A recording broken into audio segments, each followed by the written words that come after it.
can touch the sound of silence. And in the naked light I saw 10,000 people maybe. People talking without speaking. People hearing without listening. People writing songs and voices never shared.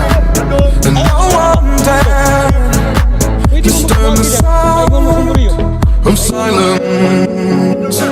Fool said, you do not know.